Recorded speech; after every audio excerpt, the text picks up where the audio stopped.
5,000 na rin ang ating client. Nabenta natin siya sa SBB. What's up, Lollipop? Sa episode na ito, samahan niyo ako magpa-ship ng multiple pairs ng sapatos. Nabenta tayong 3 pairs ng sapatos, nabayaran na rin ng ating client. So tignan natin mamayang hapon kung madadagdagan pa siya. Tara! So una natin nabenta itong Jordan 1 UNC. Size 8 to, BNDS condition. So nabenta natin siya sa halagang 5,500. Ito yung una nating nabenta. Pangalawa nating nabenta guys is itong Jordan 1 SBB. Size 8 din, BNDS condition. Papadala din natin mamaya. Papalalamove lang natin.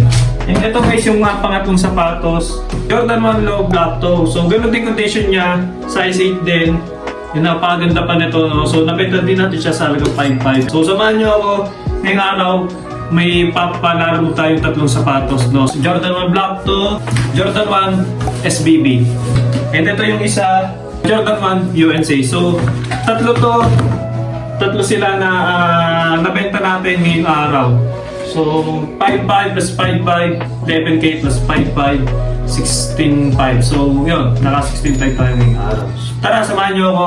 Mamaya, paganda na lalong brighter, papalalo mo natin ito.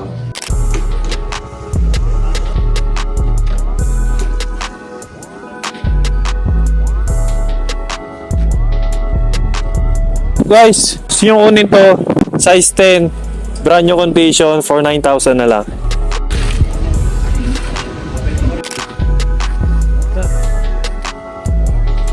Ito guys, Jordan 1 UNC, dumating na si rider natin, dideliver naman natin sa Metro Manila. So thank you sa client natin, sold na sa kanya to. Thank you.